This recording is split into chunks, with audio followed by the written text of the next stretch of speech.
Hello guys, welcome to my YouTube channel എമ്മി യാത്രയിലേക്ക് എല്ലാ പ്രിയപ്പെട്ടവർക്കും സ്വാഗതം. ഞാനിന്ന് തയ്യാറാക്കാൻ പോകുന്നത് വളരെ ഈസി ആയിട്ടുള്ളൊരു മുട്ട ചമ്മന്തിയാണ്. അതിനുവേണ്ടി ഞാൻ തേങ്ങ ചിരകിയെടുത്തു, 2 കഷ്ണം ചെറിയ ഉള്ളി, 2 കഷ്ണം വെളുത്തുള്ളി, പെരുംജീരകം, പിന്നെ ഒരു ചെറിയ അളവിൽ മുളക് പൊടി. ഇത് നമ്മൾ കുട്ടികൾക്ക് വേണ്ടിയൊക്കെ ഉണ്ടാക്കുന്നതാണ്, അപ്പോൾ മുളക് പൊടി കുറച്ചിട്ടാൽ മതി.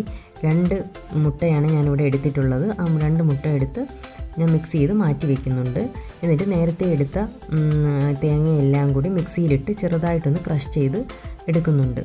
ഇത് നമ്മൾ വളരെ ഈസിയായിട്ട് നമ്മൾ താമസിച്ചൊക്കെ എണീക്കുന്ന ദിവസം വളരെ ഞൊടിയിടയിൽ തന്നെ നമ്മൾ കുട്ടികൾക്ക് ഉണ്ടാക്കി കൊടുക്കാൻ പറ്റും.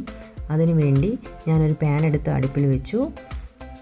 അതിനുശേഷം ഞാൻ അതിലേക്ക് കടുകിട്ടു, കറിവേപ്പില ഇട്ടു. എന്നിട്ട് നേരത്തെ തയ്യാറാക്കി വെച്ചിരുന്ന അരച്ച് വെച്ചിരുന്ന അരപ്പ് അതിലേക്കിട്ടു.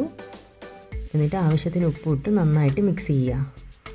നന്നായിട്ട് മിക്സ് ചെയ്തതിന് ശേഷം അതിൻ്റെ സെൻറ്ററിലായിട്ട് നമ്മൾ നേരത്തെ മിക്സ് ചെയ്ത് വെച്ചിരുന്ന മുട്ട നമുക്ക് ഒഴിച്ചു കൊടുക്കാം. മുട്ട ഒഴിച്ചതിന് ശേഷം നമ്മൾ കുറച്ച് നേരം വെയിറ്റ് ചെയ്യുക. മുട്ട ചെറുതായിട്ടൊന്ന് വെന്ത ശേഷം നമുക്ക് നന്നായിട്ട് ചിക്കി അതിനെ യോജിപ്പിക്കാം.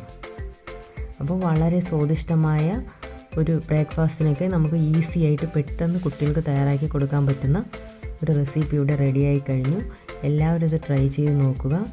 എല്ലാവർക്കും ഇഷ്ടപ്പെടുമെന്ന് കരുതുന്നു. Thanks for watching my channel. Please like, share and subscribe my channel. Thank you.